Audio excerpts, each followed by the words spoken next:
Really ప్రభు సన్నిధిలో నేనంతా నిజమే చెప్తున్నా. నేను నా కంట్రోల్లో లేను. పరిశుద్ధాత్మ దేవుడు ఒక తుఫాను వలె నన్ను అట్లా తీసుకొని వెళ్ళిపోతున్నాడు. రామా షక్కట తలాదియాల రెందానమా షకాల దియాన మందువాల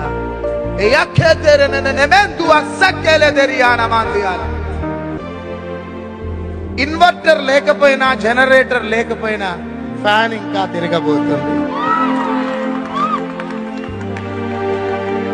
ఇన్వర్టర్ లేకపోయినా, జనరేటర్ లేకపోయినా మరలా 6 సంవత్సరాలు తిరుగుతూనే ఉంటుంది.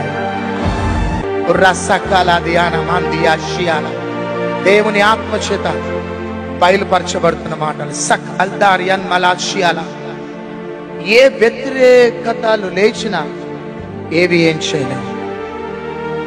ఫ్యాన్ తిరుగుతూనే ఉంటుంది.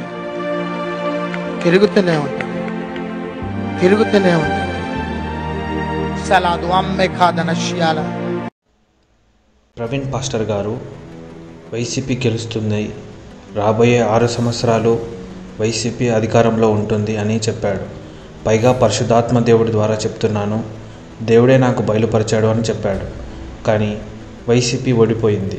ప్రవీణ్ పాస్టర్ గారికి ఇప్పుడైనా అర్థమవుతుందా దేవుడు నాకు బయలుపరచడం లేదు, నాకు వచ్చే దర్శనాలు అన్నీ తప్పు అని?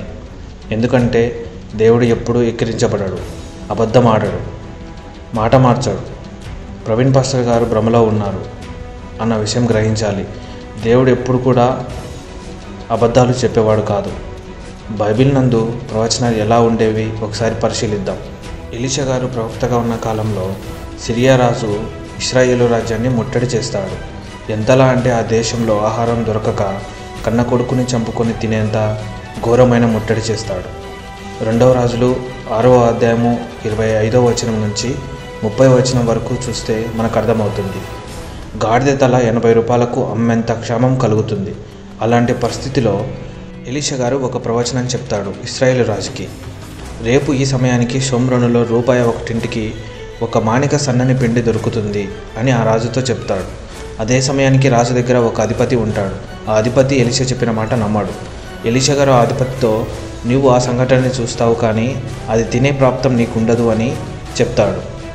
ఆ రోజు దేవుడు అద్భుతాన్ని షోమ్రోను పట్టణంలో చేస్తాడు. సిరియా దండువారు వారికి వారే భయపడి మన మీదికి రథాలతో యుద్ధం చేయడానికి ఇశ్రాయేలు దేశం వస్తున్నారు అని భయపడి వారి వస్తువులను, గుర్రాలను, సంపదనని వదిలిపెట్టి పారిపోతారు. ఎలీషా గారు చెప్పిన ప్రవచనం సరి అయిన సమయానికి జరగడం మనం చూడగలం.